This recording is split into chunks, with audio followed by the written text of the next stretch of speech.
नमस्कार, जय श्री राम। आज हम एक बहुत ही सुंदर भोजपुरी हनुमान जी के भजन लेकर आए बानी। आप लोग पूरा वीडियो वॉच करब। अगर भजन बढ़िया लगे तो वीडियो के लाइक करब, शेयर करब और पेज पर नया होकर तो पेज के फॉलो करब। तो चलिए प्रस्तुत कर तनी।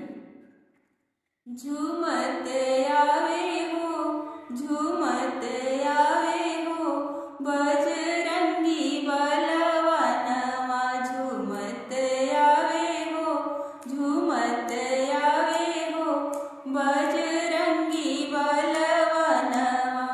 कौन कान्हे राम शोभे, कौन कान्हे लक्ष्मण, कौन कान्हे राम शोभे, कौन कान्हे लक्ष्मण। कहाँ शोभे हो, कहाँ शोभे हो,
गली